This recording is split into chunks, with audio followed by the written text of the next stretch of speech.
Assalamualaikum. Kita ketemu lagi ya. Kali ini kita akan membahas tentang aterosklerosis. Aterosklerosis itu adalah penyempitan dan pengerasan pembuluh darah arteri. Nah, pembuluh darah arteri itu kan yang membawa oksigen dan nutrisi dari jantung ke seluruh tubuh, dan dari seluruh tubuh kembali ke jantung lagi untuk dibersihkan dan diberi muatan oksigen di paru-paru dan seterusnya.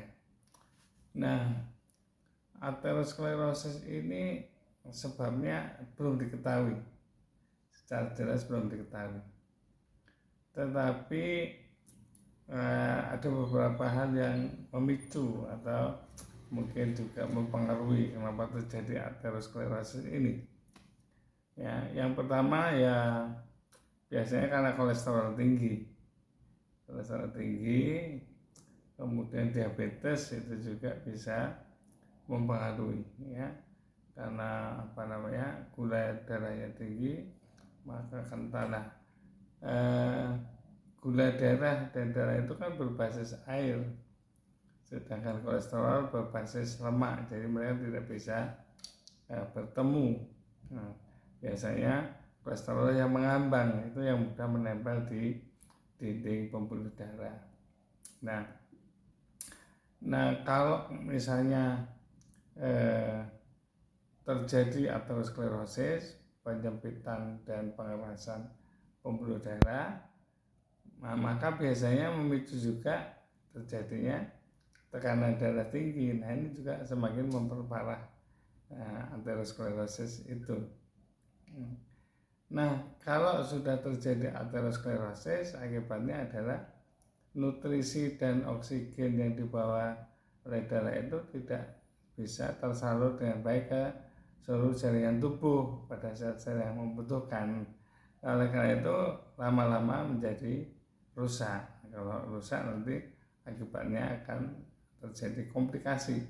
Nah, yang bahaya ya komplikasi aterosklerosis ini. Nah, aterosklerosis itu kalau awal-awal tidak terjadi gejala, nggak terasa gejalanya. Tapi kalau sudah terjadi gejala berarti itu sudah ada komplikasi, dan itu bisa bertahun-tahun namanya, bahkan bisa puluhan tahun. Oleh karena itu yang sering terjadi aterosklerosis itu kalau usianya sudah 40 tahun atau 50 tahun ke atas, itu terjadinya sering di usia-usia itu. Nah, aterosklerosis itu ceritanya begini, terjadinya itu karena misalnya itu menempel di pembuluh darah arteri. Nah, yang jadi masalah kalau terjadi luka pada bagian dalam pembuluh darah itu, nah maka itu akan memudahkan menempelnya kolesterol, lemak-lemak dan beberapa zat yang mudah menempel di situ. Akibatnya menumpuk, semakin lama semakin banyak, semakin lama semakin keras, ya, mengeras lama-lama membuntu atau menyumbat arteri itu. Ya, luka itu juga bisa dipengaruhi oleh peradangan dalam pembuluh. Saya kalau punya penyakit autoimun lupus itu misalnya kan, itu sering terjadi radang di dalam pembuluh darah. Nah itu kalau itu terjadi radang, terjadi pelukaan, itu yang mempercepat terjadinya penumpukan plak gitu, menumpuk lama-lama menyumbat. Nah, kalau sumbatannya itu terjadi di arteri jantung, maka aterosklerosis itu menyebabkan serangan jantung koroner. Gitu ya. Nah, kalau terjadinya sumbatan itu di otak, nah maka yang terjadi adalah stroke. Maka aterosklerosis itu disebut penyakit vaskuler, karena penyakit di aliran darah itu menyebabkan serangan jantung koroner dan stroke terutama itu.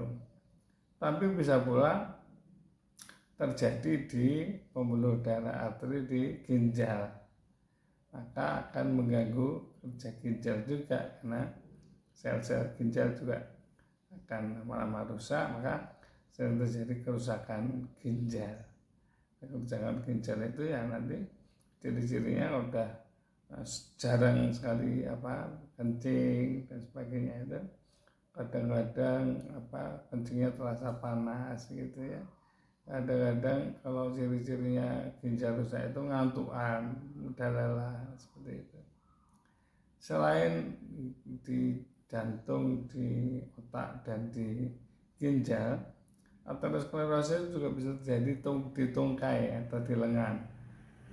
Ya, di tungkai itu biasanya tungkainya itu nyeri gitu ya, nyeri tungkai atau di sekitar betis bawah, betis tungkai bawah atau betis bagian bawah nyeri.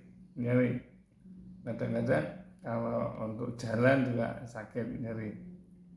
Ya, kadang-kadang juga untuk jalan itu sakit, tapi untuk istirahat sembuh gitu ya. Kadang-kadang kita nggak rasakan, kalau udah sembuh biasanya kan udah sembuh. Nah, tapi itu gejala-gejala, dan itu terjadi setelah bertahun-tahun, tidak hanya setahun 2 tahun, bahkan bisa puluhan tahun baru terbentuk. Nah, ini yang kadang-kadang melenakan kita, nggak terasa gitu ya. Nah, sehingga aterosklerosis ini kalau tidak diatasi ya akan jadi masalah. Apalagi kalau ada faktor pemicunya. Faktor pemicunya yang terutama adalah usia semakin tua, 45 tahun ke atas juga akan memicu. Tetapi ada lain yang penyebab lain yang memicu, yaitu pertama, pola makan yang tidak sehat. Pola makan banyak lemak, banyak karbohidrat, itu akan juga mempengaruhi munculnya aterosklerosis. Juga pada kebiasaan buruk, ya, lifestyle yang males-malesan, kurang gerak gitu. Nah, kalau kurang gerak itu ya pasti nanti mengganggu ya, karena darahnya jadi semakin kental dan gulanya semakin banyak, sehingga makin mudah menempel itu plak-plaknya itu. Selain itu juga obesitas itu juga mempengaruhi terbentuknya aterosklerosis itu. Nah, juga kalau dipicu juga atau diperparah mereka yang suka minum alkohol, mabuk-mabukan, nah itu juga akan lebih memperparah aterosklerosis.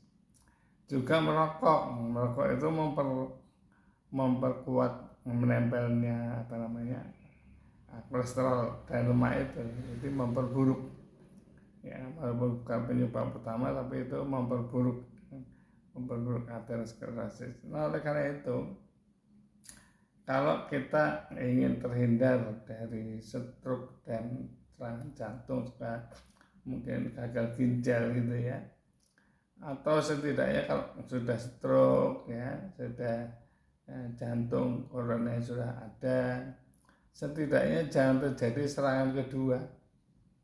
Mencegah serangan kedua stroke, mencegah serangan kedua jantung, atau kalau sudah penyakit jantung ya jangan kena stroke. Sebaliknya, kalau sudah kena stroke ya hindari jangan kena jantung. Komplikasi lebih dari satu itu kan memperparah.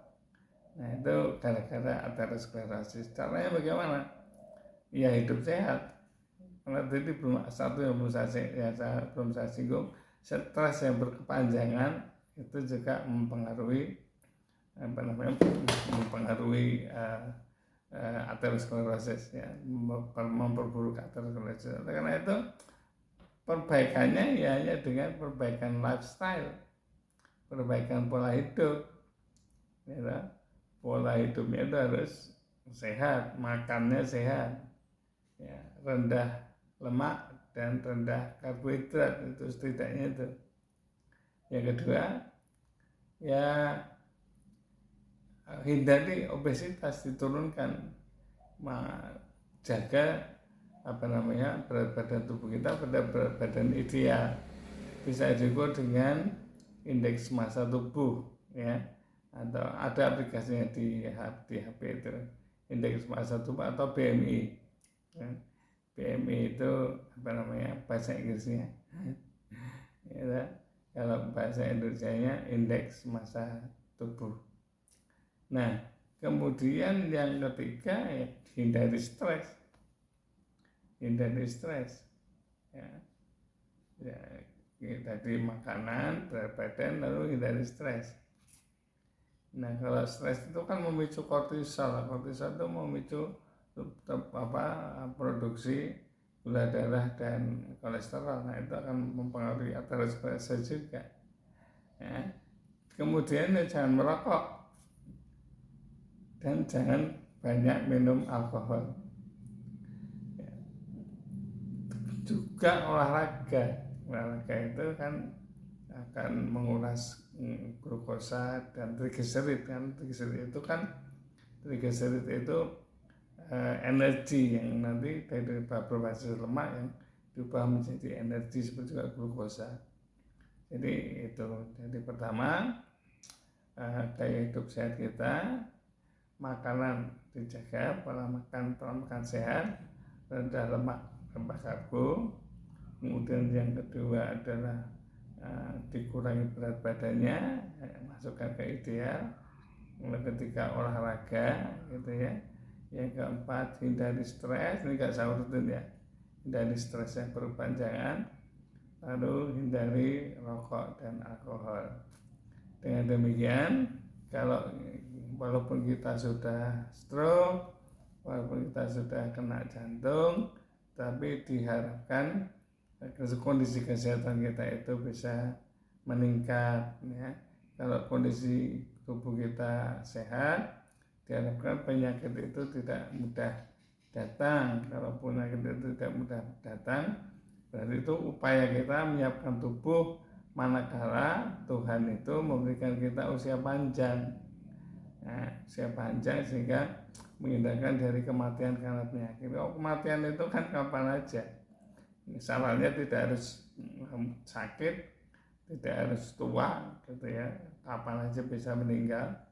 Tapi setidaknya kita berusaha membuat tubuh ini sehat supaya terhindar dari kematian dengan cara sakit. Kalau kematian dengan cara lain itu urusan Tuhan lah, bukan urusan kita. Gitu ya. Semoga kita bisa terhindar dari komplikasi aterosklerosis dan kita bisa kalau diberi kesempatan usia lebih panjang, kita bisa menikmatinya dengan badan yang lebih sehat. Gitu ya. Terima kasih. Semoga tetap sehat. Assalamualaikum.